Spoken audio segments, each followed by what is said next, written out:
दोस्तों, आखिर स्त्रियों की वह कौन सी 3 चीजें होती हैं जिन्हें प्रत्येक पुरुष को अपनी पत्नी की अवश्य देखनी चाहिए।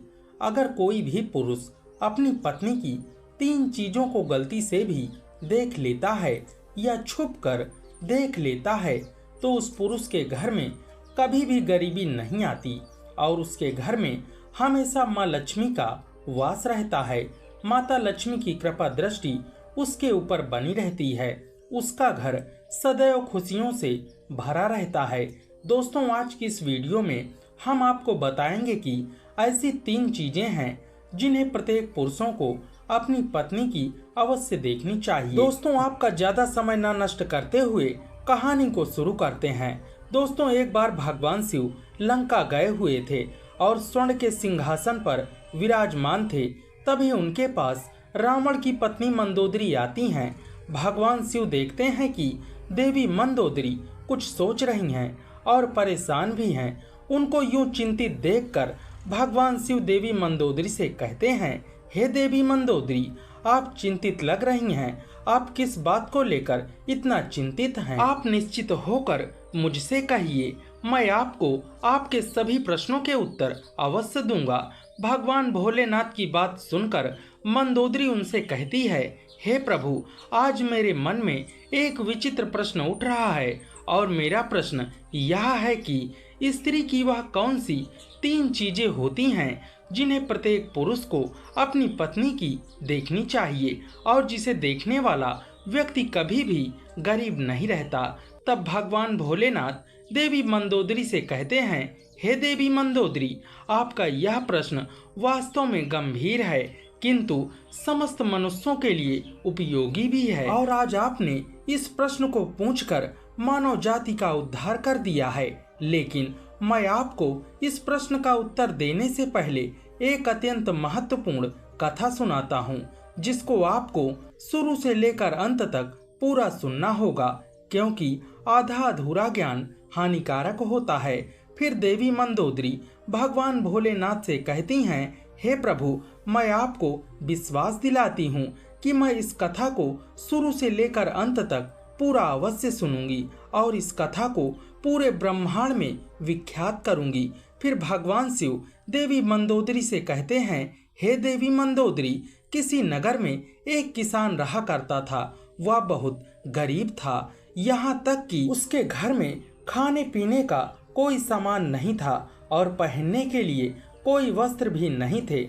उसकी पत्नी बहुत ही सुंदर थी और वह अपनी पत्नी से बहुत प्रेम किया करता था, किंतु उसकी पत्नी को अपनी सुंदरता पर बहुत ही अहंकार था।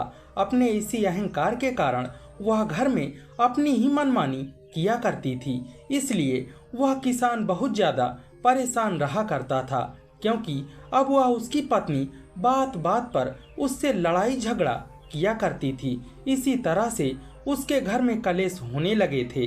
उसकी पत्नी उसे ताने भी मारने लगी थी और कहती थी कि तुम्हारे पास तो कुछ भी नहीं है, तुम तो कंगाल हो, पता नहीं मैंने तुमसे क्यों विवाह कर लिया।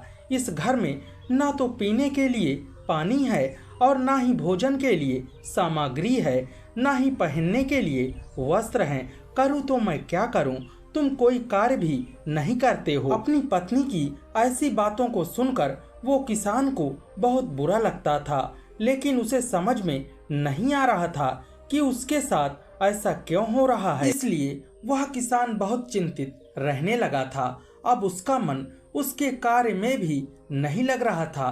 फिर धीरे धीरे उसे और गरीबी का सामना करना पड़ा, इसीलिए उसे अपने खेतों को भी बेचना पड़ गया। लेकिन अभी भी उसकी गरीबी में कोई सुधार नहीं आ रहा था, जिसके कारण से वह बहुत परेशान रहने लगा। एक दिन की बात है, वह किसान अपने कार्य से कहीं जा रहा था। तभी अचानक से उसने देखा कि एक महात्मा जी अपनी कुटिया के सामने ध्यान साधना में लीन थे। तब वह किसान अपने मन में कुछ सोचने लगता है कि ये महात्मा जी मुझे कोई दिव्य पुरुष मालूम पड़ते हैं, क्यों ना मैं इनके पास चलकर देखता हूँ, शायद ये महात्मा जी मुझे मेरी समस्या से छुटकारा दिला दें। इतना सोचकर वह किसान उस साधु के पास पहुंच जाता है और अपने दोनों हाथों को जोड़कर बहुत जोर जोर से विलाप करने लगता है। तब कुछ देर के बाद वो महात्मा जी अपनी आंखें खोलकर देखते हैं और उसके सामने एक युवक बैठा हुआ है जो बहुत ही जोर जोर से विलाप कर रहा है। फिर वह महात्मा उस किसान से कहते हैं, हे पुत्र, तुम कौन हो? तुम विलाप क्यों कर रहे हो? उन महात्मा जी की बात सुनकर वह किसान उनसे कहता है कि हे मुनिवर, मैं इस नगर का एक गरीब किसान हूँ और मैं इस वजह से विलाप कर रहा हूँ क्योंकि मेरी पत्नी मुझसे लड़ाई झगड़ा किया करती है, मुझे ताने मारा करती है कि तुम्हारे पास क्या है, तुम तो कंगाल हो। लेकिन मैं बहुत मेहनत करता हूँ, फिर भी थोड़ा सा ही धन कमा पाता हूँ, उससे ही मैं अपने परिवार का पालन पोषण करता हूँ। वह किसान आगे कहता है, हे मुनिवर, आप मुझे वह उपाय बताएं जिसको करने के बाद मेरी पत्नी मुझसे झगड़ा ना करे और मैं बहुत जल्द धनवान बन जाऊं। उस किसान की बातों को सुनकर वे महात्मा जी उससे कहते हैं, हे पुत्र, तुम पहले रोना बंद करो, मैं तुमको 3 चीजें बताने वाला हूँ जिसे प्रत्येक पुरुष को अपनी पत्नी की अवश्य देखना चाहिए। और अगर कोई भी पुरुष अपनी पत्नी की तीनों चीजों को देख लेता है तो वह व्यक्ति को धनवान बनने से विधाता भी नहीं रोक सकता। उन महात्मा की बात सुनकर वह किसान कहता है, हे मुनिवर, वह कौन चीज है जिन्हें प्रत्येक पुरुषों को अपनी पत्नी की अवश्य देखनी चाहिए? मैं उसे जानने के लिए बहुत उत्सुक हो रहा हूँ। तब वे महात्मा उस किसान से कहते हैं, हे पुत्र, इतनी उत्सुकता ठीक नहीं है, मनुष्य को हमेशा धैर्यवान होना चाहिए। तो चलो मैं तुम्हें वे तीनों चीजें बता देता हूँ जिन्हें प्रत्येक पुरुषों को अपनी पत्नी की तीनों चीजों को अवश्य देखना चाहिए। और मैं तुम्हें एक कथा के द्वारा वो तीनों चीजों को बताता हूँ, लेकिन तुम्हें एक वादा करना होगा। जब मैं तुम्हें ये कथा सुनाऊंगा तब तक तुम्हें ये कथा सुनना होगा। उन महात्मा की बातों को सुनकर वह किसान कहता है, हे मुनिवर, मैं इस कथा को अंत तक जरूर सुनूंगा।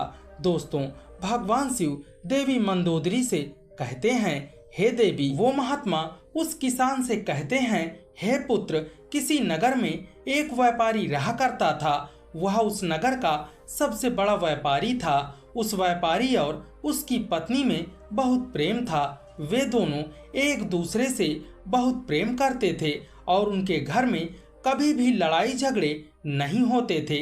इसीलिए उनके घर में सदैव माता लक्ष्मी का वास बना रहता था। उसे अपने व्यापार में कई गुना सफलता प्राप्त होती थी। व्यापारी और उसकी पत्नी के बीच इतना प्रेम था कि उसके आस पड़ोस के लोग उनके प्रेम को देखकर ईर्ष्या करने लगे थे। इसकी वजह से कुछ स्त्रियां तो व्यापारी की पत्नी से बात तक नहीं करती थी। उसकी पत्नी प्रत्येक संध्या काल के समय एक दीपक अपने घर पर अवश्य जलाती थी, लेकिन कुछ स्त्रियां उसे ये करने से रोकती थी और कहती थी कि ये तुम प्रतिदिन संध्या काल के समय अपने घर पर दीपक क्यों जलाती हो? ऐसा करने से तुम्हें क्या लाभ होगा? तुम ऐसा मत किया करो। परंतु वह सब की बात सुनकर अनसुना कर देती थी और अपनी मन मर्जी किया करती थी। यहाँ तक कि वह अपने पति की भी बात नहीं मानती थी। वह अपने अनुसार घर को चलाती थी और वह व्यापारी भी अपनी पत्नी को मना नहीं करता था, क्योंकि वह व्यापारी बहुत ही बुद्धिमान था। वह अच्छी तरह से जानता था कि वह अपनी पत्नी को किसी भी कार्य को करने से मना करेगा तो निश्चित ही उन दोनों में लड़ाई झगड़े होंगे और प्रतिदिन कलेश होगा, जिसकी वजह से उसका ध्यान अच्छी तरह से व्यापार में नहीं लग पाएगा और व्यापार में हानि होने लगेगी। और साथ ही साथ वह व्यापारी अपनी पत्नी को छोड़ना भी नहीं चाहता था, क्योंकि वह व्यापारी अपनी पत्नी से बहुत ही प्रेम करता था, लेकिन उसकी पत्नी उससे ज्यादा प्रेम नहीं करती थी। वह अपने पति से नाराज ही हो जाती थी, किंतु किसी तरह से वह व्यापारी अपनी पत्नी को मना लेता था। इसी तरह से दिन गुजर रहे थे। वह व्यापारी अपनी पत्नी के साथ सुखपूर्वक जीवन व्यतीत कर रहा था। फिर धीरे धीरे यह बात पूरे नगर में फैल गई और अब उस नगर के सभी लोग उस व्यापारी और उसकी पत्नी के प्रेम का उदाहरण देने लगे थे। फिर जब यह बात उस नगर के राजा को पता चली कि व्यापारी और उसकी पत्नी एक दूसरे से बहुत प्रेम करते हैं, तब उसने अपने सैनिकों को बुलाया और कहा, जाओ उस व्यापारी और उसकी पत्नी को बड़े आदर के साथ राजमहल में लेकर आओ। हम उनका सम्मान करना चाहते हैं, लेकिन तुम्हें उन्हें कुछ भी नहीं बताना। मित्रों, भगवान भोलेनाथ देवी मंदोदरी से कहते हैं, हे देवी मंदोदरी, राजा की आज्ञा पाकर सैनिक उस व्यापारी के घर जाते हैं और उसके घर का दरवाजा खटखटाते हैं। फिर कुछ देर के बाद वह व्यापारी अपने घर का दरवाजा खोलता है। वह देखता है कि उसके सामने राजा के सैनिक खड़े हुए हैं। तब वह व्यापारी उन सैनिकों से कहता है कि आप लोग मेरे घर में क्यों आए हैं। फिर वे सैनिक कहते हैं, चलिए आपको राजा साहब ने अपने राजमहल में बुलाया है। फिर राजा के सैनिक उन्हें अपने साथ राजमहल में ले जाते हैं। राजमहल में पहुंचकर राजा उस व्यापारी और उसकी पत्नी का अच्छी तरह से स्वागत करते हैं और उसके बाद उनको थोड़ा सा धन दे देते हैं, जिसको पाकर वह व्यापारी और उसकी पत्नी बहुत प्रसन्न हो जाते हैं और प्रसन्नता पूर्वक अपने घर चले जाते हैं। और उसके बाद वहां का राजा पूरे नगर में यह ऐलान कर देता है कि व्यापारी और उसकी पत्नी के बीच इतना प्रेम होने के कारण दीप जलाए जाएं, जिससे उस व्यापारी के प्रेम की सराहना हो। राजा की आज्ञा सुनकर सभी लोग अपने घरों में दीप जलाते हैं, किंतु उस नगर के घरों के दीपक कुछ देर के बाद बुझ जाते हैं, लेकिन उस व्यापारी के घर का दीपक अभी भी जल रहा था और उसका प्रकाश दूर दूर तक फैल रहा था। फिर उस नगर के राजा ने अपने मन में सोचा कि क्यों ना मैं बाहर चलकर देखता हूँ कि किस किस ने अपने घरों में दीपक जलाए हैं और किसका दीपक अभी भी जल रहा है। इतना अपने मन में सोचकर वह राजा अपने महल से नगर की तरफ देखने लगता है, तो उसे दिखाई देता है कि उस नगर में किसी के घर में भी दीपक नहीं जल रहा है, लेकिन उस व्यापारी के घर में जलाया हुआ दीपक अभी भी जल रहा है। राजा अभी उस नगर की तरफ देख ही रहे थे कि इतने में ही उनकी रानी आ जाती हैं। तब राजा साहब रानी से कहते हैं कि रानी जी, नगर की तरफ देखिए, नगर में कोई भी दीपक नहीं जल रहा है, लेकिन अभी भी व्यापारी के घर में जलाया हुआ दीपक जल रहा है। इससे स्पष्ट हो जाता है कि उस व्यापारी और उसकी पत्नी के बीच कितना ज्यादा प्रेम है और उन दोनों के बीच में इतना ज्यादा प्रेम होने का कारण वह व्यापारी है, क्योंकि वह बहुत ज्यादा समझदार है और बुद्धिमान है और अपनी सूझबूझ से अपने घर को चलाता है। लेकिन रानी राजा की बात से सहमत नहीं होती और राजा से कहती हैं, हे महाराज, मैं आपकी बात से सहमत नहीं हूँ। मेरे हिसाब से उसकी पत्नी उन दोनों का इतना प्रेम होने का कारण है। दोस्तों, भगवान शिव देवी मंदोदरी से कहते हैं, हे देवी मंदोदरी। इसी बात को लेकर राजा और रानी में बहुत देर तक बहस होती है और बात लड़ाई तक पहुंच जाती है। तभी राजा ने रानी से कहा, क्यों ना हम उस व्यापारी और उसकी पत्नी की परीक्षा ले लेते हैं, जिससे पूर्ण रूप से स्पष्ट हो जाएगा कि उन दोनों में इतना ज्यादा प्रेम होने का कारण क्या है। राजा की बात रानी भी स्वीकार कर लेती हैं और कहती हैं, मैं पहले उस व्यापारी की परीक्षा लेना चाहती हूँ। फिर राजा भी कहते हैं, ठीक है रानी, आप जैसा चाहें वैसे आप परीक्षा ले सकती हैं। फिर रानी कुछ सैनिकों को बुलाती हैं और कहती हैं, जाओ उस व्यापारी से कह देना, अगर वह अपनी पत्नी को मार डालेगा तब मैं उससे विवाह कर लूंगी और राजा साहब को बंदी बनाकर कारागार में बंद कर दूंगी। राजा के स्थान पर उसे अपना बना लूंगी। रानी का आदेश पाकर वो सैनिक व्यापारी के पास पहुंच जाते हैं और व्यापारी से कहते हैं, सुनिए, रानी का आदेश है कि अगर आप अपनी पत्नी को जान से मार डालेंगे तब रानी साहिबा आपसे विवाह कर लेंगी और राजा साहब को बंदी बनाकर कारागार में डाल देंगी। फिर आप इस राज्य के राजा बन जाएंगे और इस राज्य पे राज्य करेंगी। उन सैनिकों की बात सुनकर वह व्यापारी उन सैनिकों से स्पष्ट रूप से कहता है, जाइए रानी साहिबा से कह दीजिएगा कि मैं अपनी पत्नी को किसी भी हाल में खोना नहीं चाहता हूँ, क्योंकि मैं अपनी पत्नी से बहुत ही प्रेम करता हूँ।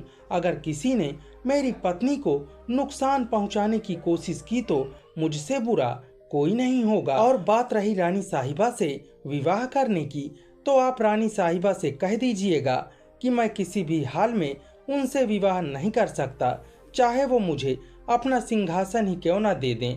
अपनी पत्नी का स्थान मैं किसी और को नहीं दे सकता हूँ। फिर उस व्यापारी की बातों को सुनकर वो सैनिक राजमहल में लौट जाते हैं और रानी साहिबा को सारी बातें बता देते हैं। उसके बाद राजा रानी से कहता है, देखा वह व्यापारी कितना समझदार है, और इससे स्पष्ट हो जाता है कि व्यापारी और उसकी पत्नी के बीच में प्रेम होने का कारण वह व्यापारी ही है, क्योंकि वह अपनी पत्नी से बहुत प्रेम करता है। राजा की बात सुनकर रानी राजा से कहती है, आप यह कैसे कह सकते हो? आपने अभी तक व्यापारी की पत्नी की परीक्षा तो ली ही नहीं है। फिर राजा कहता है, ठीक है, मैं आपके मन को संतुष्ट करने के लिए उसकी पत्नी की परीक्षा ले लेता हूँ।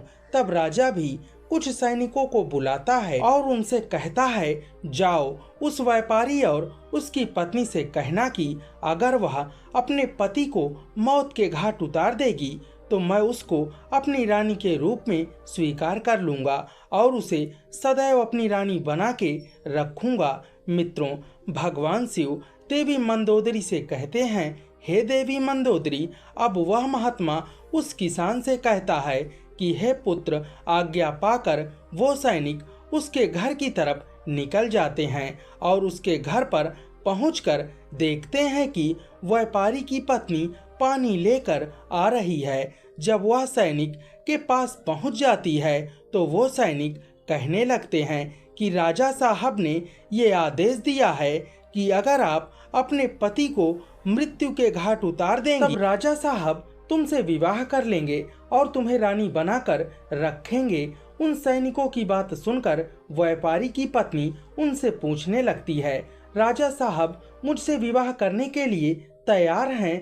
तब तो बहुत अच्छा है, मैं अपने पति को मार ही डालती हूँ। अपने मन में इतना सोचकर वह उन सैनिकों से कहती है, ठीक है, मैं अपने पति को मौत के घाट उतारने के लिए तैयार हूँ। तब सैनिक उससे कहते हैं कि राजा साहब को कैसे पता चलेगा कि तुमने अपने पति को मार दिया है। फिर व्यापारी की पत्नी उन सैनिकों से कहती है, संध्या काल के समय जो दीपक मैं प्रतिदिन जलाती हूँ उसके थोड़ी देर बाद मैं अपने पति को मौत के घाट उतार दूंगी और राजा साहब को वह दीपक बुझाकर इशारा दूंगी। उस व्यापारी की पत्नी की बात सुनकर राजा के सैनिक राजमहल में पहुंच जाते हैं और राजा से कहते हैं, हे राजन, व्यापारी की पत्नी तो अपने पति को जान से मारने के लिए तैयार हो गई। जब रानी ने यह बात सुनी तो रानी को स्त्री जात से घृणा होने लगी। फिर राजा ने रानी से कहा, ये समय ज्यादा सोचने समझने का नहीं है, हमें उस व्यापारी की जान बचाने के बारे में सोचना चाहिए, क्योंकि उसकी पत्नी बहुत ही निर्दयी है। वह निश्चित ही अपने पति को मौत के घाट उतार देगी।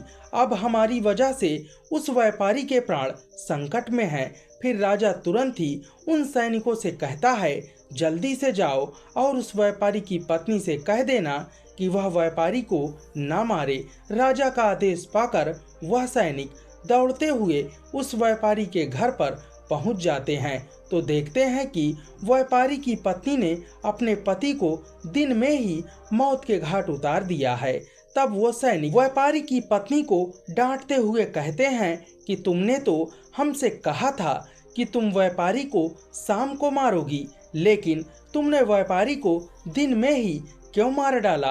राजा के सैनिकों की बात सुनकर व्यापारी की पत्नी उनसे कहती है, मुझे तो अपने पति को मारना ही था, मैं इसे बहुत पहले ही मारना चाहती थी, परंतु कोई सही मौका नहीं मिला, इसीलिए अपने पति को मार ही नहीं पाई। मैंने सोचा दिन में ही मार देती हूँ और दीपक शाम होते ही बुझा दूंगी।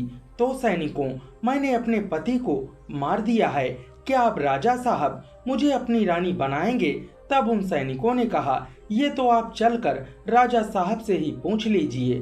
फिर व्यापारी की पत्नी और वो सैनिक राजमहल में पहुंच जाते हैं और राजा साहब को सारी बात बता देते हैं, जिसे सुनने के बाद राजा साहब बहुत ही क्रोधित हो जाते हैं और व्यापारी की पत्नी को बंदी बनाकर कारागार में डाल देते हैं। मित्रों, तब भगवान शिव देवी मंदोदरी से कहते हैं, हे देवी। वो महात्मा जी उस किसान से कहते हैं, हे पुत्र, अब मैं तुम्हें वो तीनों चीजों के बारे में बता देता हूँ जिसे प्रत्येक पुरुषों को अपनी पत्नी की अवश्य देखना चाहिए, जिसे देखने के बाद उसके घर में कभी भी कलेश नहीं होता।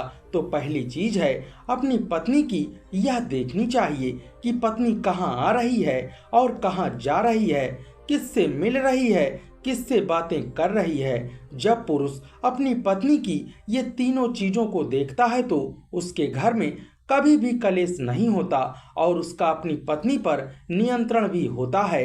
दूसरी चीज है, प्रत्येक पुरुषों को अपनी पत्नी की अवश्य देखनी चाहिए, वह है बोलचाल। एक पुरुष को अपनी पत्नी की बोलचाल देखना चाहिए कि उसकी बोलचाल की भाषा कैसी है और अपने पति की बात मानती है या नहीं मानती, उसकी इज्जत करती है या नहीं करती। तीसरी चीज है, प्रत्येक पुरुषों को अपनी पत्नी की चाल चलन अवश्य देखना चाहिए। जो भी पुरुष अपनी पत्नी की चाल चलन देखता है और अपनी पत्नी को नियंत्रण में रखता है तो ऐसे घर में कभी भी कलेश नहीं होते हैं। लेकिन जो स्त्रियां अपनी ही मनमानी से घर को चलाती हैं, पति की बातों को नहीं मानती, तो उसका भी हाल उस व्यापारी की तरह ही हो जाता है। मित्रों, तब भगवान शिव देवी मंदोदरी से कहते हैं, हे देवी, अब आपको आपके सभी प्रश्नों के उत्तर मिल गए होंगे। दोस्तों, आपको यह कथा कैसी लगी हमें कमेंट करके जरूर बताइएगा और आप लोगों ने अभी तक हमारे चैनल को सब्सक्राइब नहीं किया तो ऐसी ही ज्ञानवर्धक कहानियां देखने के लिए हमारे चैनल को सब्सक्राइब जरूर करें और वीडियो पसंद आई हो तो प्लीज़ वीडियो को एक लाइक जरूर कीजिएगा। मिलते हैं अगले वीडियो में। आपका